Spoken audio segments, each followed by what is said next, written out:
Mis hermanos, Dios les bendiga de nuevo con ustedes, Mamerto Martínez. Hoy tendremos el tema Observando las profecías. Observar es analizar con atención. Profecía significa don sobrenatural que consiste en conocer las cosas futuras por inspiración divina, revelar o hacer saber lo que sucederá en el futuro o lo que sucederá luego. Cuando Abraham estuvo en Mesopotamia, allí había adivinos, agoreros, magos y hechiceros, y al llegar a Canaán encontró exactamente lo mismo.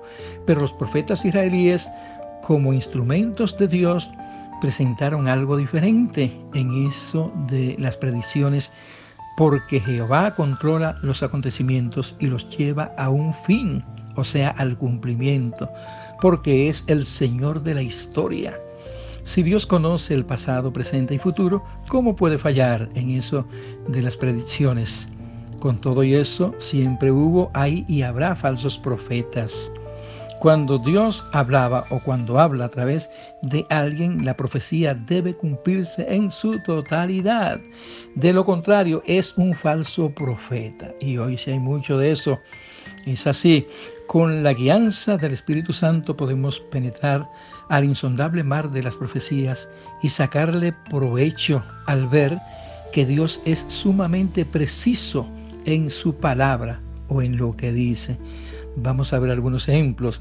En Génesis capítulo 15, verso 13, cuando aún Isaac no había nacido, Dios le hizo saber al patriarca Abraham que su gente, su descendencia, pasaría 400 años esclavizada en una nación extranjera, refiriéndose a lo que sucedió en Egipto. Y en Éxodo capítulo 12, verso 40 dice: el tiempo que los hijos de Israel habitaron en Egipto fue 430 años. Los primeros 30 años fueron muy agradables porque José estaba vivo.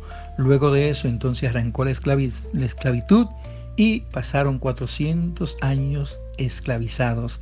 Eso se cumplió al pie de la letra. En Génesis capítulo 49, verso 10, Jacob, hablándole a su hijo Judá, anunció la visita del Mesías. Dice, hasta que venga Silot, que es uno de los nombres de Jesucristo. Y por cierto, eso sucedió, esa profecía, unos 1800 años antes de que Jesús naciera. En el siglo 7 antes de Cristo, el profeta Isaías hace unas cuantas predicciones interesantes. Vamos a ver. El capítulo 45 tiene un encabezado que dice: el encargo de Dios a Ciro. Sí, señor, o encargo de Dios para Ciro.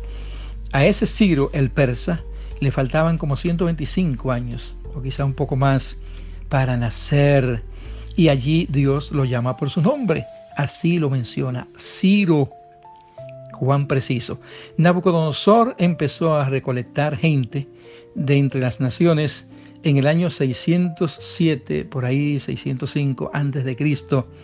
Y como 100 años antes, Isaías empieza a decir: reuníos y venid, juntaos, los sobrevivientes de entre las naciones. Isaías 45:20.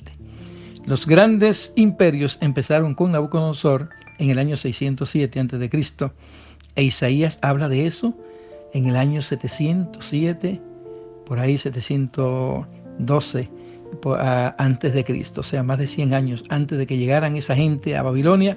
Ya Isaías está diciendo: Dios a través de él, júntense y lo devolveré a todos a sus naciones. ¡Qué bien! En Isaías capítulo 7, verso 14 dice: he aquí que una virgen concebirá y dará a luz un hijo, y llamará su nombre Manuel, que quiere decir Dios con nosotros. Se refiere a María, la madre de Jesús, pero lo dijo en el siglo 7 antes de Cristo. Isaías capítulo 53 narra la crucifixión y la narra mejor que los apóstoles. Por eso es que el cine del presente está utilizando más las profecías de Isaías en eso de la crucifixión que lo que dijeron los apóstoles. Dios es así de preciso. Daniel capítulo 12 verso 4 habla del aumento de la ciencia, y la ciencia aumentará. Hoy la gente se está volviendo loco con la robótica, con la inteligencia artificial y con toda esa cuestión, pero el Señor dice simplemente eso. La ciencia aumentará. Como quien dice, eso es juego de niño. Y si usted compara todo lo que está haciendo el hombre hoy con lo que Dios hizo al principio en esto de la naturaleza, cada creación, cada cosa que se mueve en este planeta, cada animal, cada árbol y cada cosa. Estas son tonterías lo que está haciendo la ciencia para lo que Dios ya ha hecho en su universo. Qué bueno. Mateo capítulo 24, el libro de Daniel y el libro de Apocalipsis son la mayor fuente, o vamos a decir, profética para nuestro tiempo.